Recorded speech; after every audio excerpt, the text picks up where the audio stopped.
Salve, salve, universo narrado! Hoje a gente vai falar sobre o demônio de Maxwell, a entropia e a direção em que as coisas acontecem, a seta do tempo termodinâmica, definida pela segunda lei da termodinâmica. Pois é, cara, hoje o papo não é para criança, tira as crianças da sala e vamos começar essa brincadeira aí.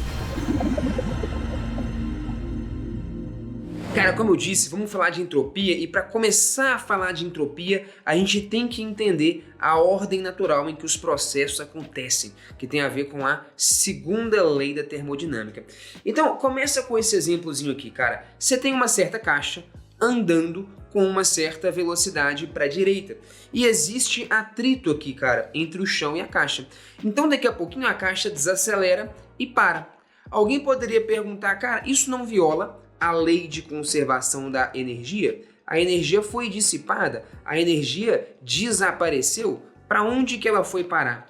Cara, não viola porque no fundo, nesse caso aqui, a gente diz que a gente tem energia cinética. Via de regra, quando a gente fala esse termo energia cinética, a gente está falando disso aqui, da energia associada a um movimento ordenado. Isso aqui é muito importante. Então essa energia cinética aqui, que a gente tem inicialmente, sempre que se fala em energia cinética, você tem que pensar não numa energia associada a um movimento, mas a energia associada a um movimento ordenado. Então é isso. Se eu fosse dar um zoom nas moléculas dessa caixa, eu ia perceber que todas elas iam ter uma velocidade v para a direita. Todas as moléculas da caixa estão andando com velocidade v para a direita. E se a gente fosse avaliar na situação final, você poderia falar, pô, a velocidade zerou, a energia cinética é zero, então houve perda de energia. Para onde essa energia foi parar? Na verdade, cara, o que você vai constatar é que se você for olhar aqui a bunda da caixa, ela vai estar mais quente, a uma temperatura maior.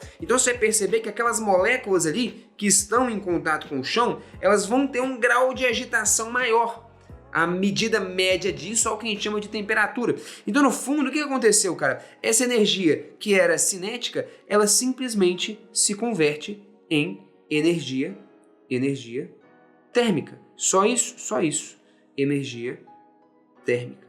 Ah, tá. Então, no fundo, é só um processo de conversão de energia. Antes eu tinha uma energia associada a um movimento ordenado. Agora essa energia, ela também está associada a um movimento, a um grau de agitação das moléculas, mas é um movimento desordenado. Ele é um movimento de agitação. É uma energia que a gente chama de energia térmica. Mas perceba a ordem em que isso acontece. A energia do movimento ordenado se converte em energia do movimento desordenado. O contrário não acontece. Pelo menos não naturalmente. Ou seja, se eu pegar e ligar um isqueiro aqui, botei uma vela, ou seja, estou fornecendo energia térmica, né? Calor e tal. Por que essa caixa não começa a andar? Por que isso não acontece? Porque esse processo ele acontece, ele é extremamente natural. A energia cinética, o movimento ordenado, se converter em desordem, se converter em energia térmica. Mas você não vai nunca ver, acende um fósforo debaixo de um bloco, ele esquenta, então o movimento ele é aleatório, de repente, por mero acaso, as moléculas todas se alinham numa direção e puf, a caixa começa a andar. Isso não vai acontecer, cara. O caminho de volta não acontece. Quem garante isso é a segunda lei da termodinâmica.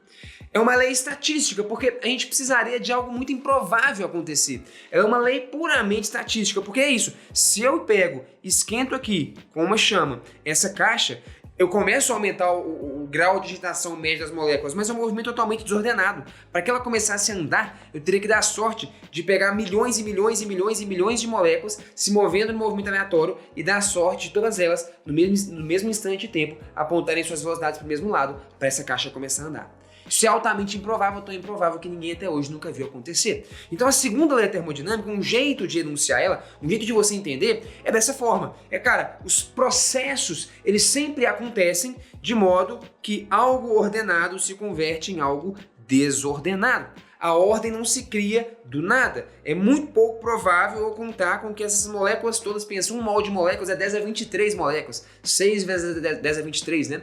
Imagina o quão improvável é todas elas, por mero acaso, se alinharem para o mesmo lado, para a caixa começar a andar. Isso é tão improvável, como eu disse, que nunca acontece. É por isso que os processos naturais, eles sempre acontecem nesse sentido.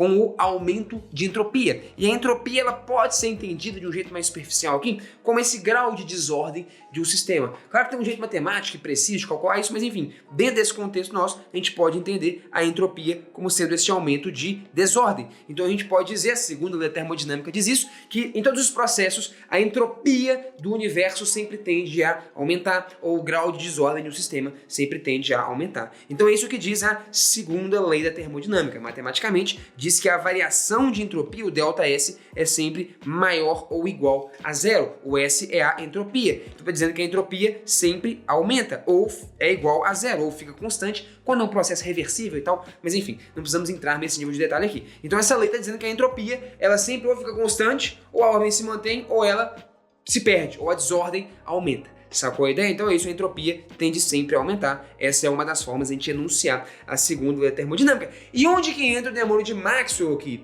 Entra pelo seguinte, esse aqui é mais um quadro daqueles em que a gente tira dúvidas dos nossos alunos da plataforma. E o Natan mandou uma pergunta muito legal que foi o seguinte: se eu comprar uma caixa de Lego e montar uma nave Star Wars Millennium Falcon, eu não vou estar diminuindo a entropia? Olha que doido! E tá pegando, né, cara? Eu comprei uma caixa de Lego, um monte de peça bagunçada, e eu peguei e montei uma nave extremamente complexa. Eu criei ordem, organização. Isso não diminui a entropia? A entropia das peças de Lego, sim. Mas uma mesma pergunta eu poderia colocar aqui, Natan, que é o seguinte, cara, entrei lá, meu quarto, minha casa estava toda bagunçada. Eu arrumei ela. Eu não diminuí a entropia? Então vamos lá, vamos fazer a discussão e eu vou trazer aqui o Maxwell pra gente fazer a discussão. Só pra você entender, cara, primeira coisa, em processos naturais, você nunca vai ver, tá, Natan, você pegar as peças de Lego, joga tudo pro alto, de repente elas caem, puf, e aparece a Millennium Falcon montada, porque por mera aleatoriedade, todas as peças no ar se encaixaram exatamente como precisavam para poder montar a Millennium Falcon. Isso nunca vai acontecer.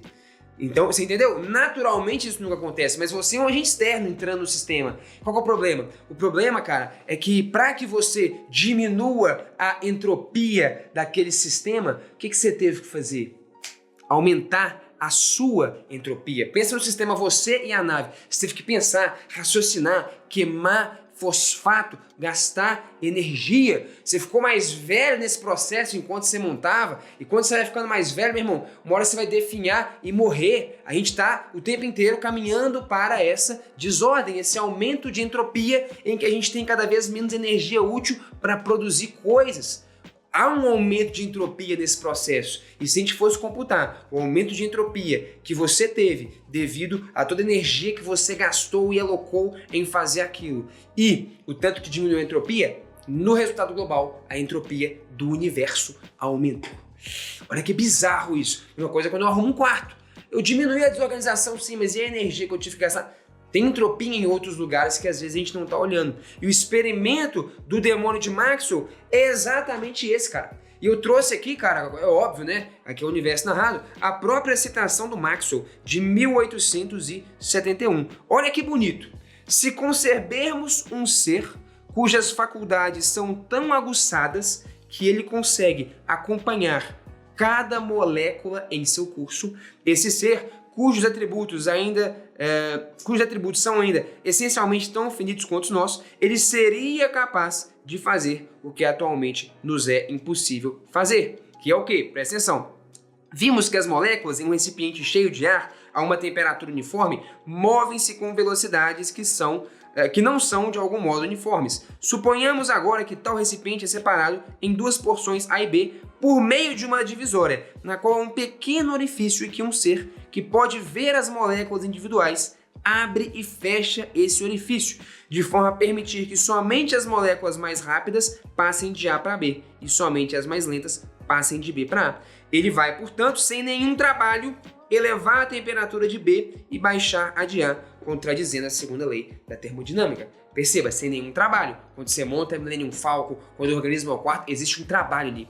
Esse ser ficou conhecido como o demônio de Maxwell. Era uma crítica, de algum jeito, a uma certa interpretação da segunda lei da termodinâmica que o Maxwell estava fazendo. Ele fala, cara, tá aqui um certo gás, beleza? Tem várias moléculas, então tem uma certa temperatura, algumas estão mais rápidas do que as outras, porque não estão todas na mesma velocidade exatamente. E esse ser, que ficou conhecido como o demônio de Maxwell, é um ser que ele fica olhando as moléculas ali e ele abre, deixando passar as vermelhas para um lado e as azuis para o outro. O que ele fez no final do processo? Ele organizou o sistema. Você concorda ou não? Antes estava bagunçado, tinha todas as moléculas misturadas, agora é vermelho de um lado e azul do outro. E o vermelho representa as mais rápidas, menor temperatura, e o verde as mais lentas, menor grau de agitação médio, menor temperatura. O que esse cara fez? Aumentou a temperatura de um lado, diminuiu a temperatura do outro, sem realizar trabalho, sem gastar energia.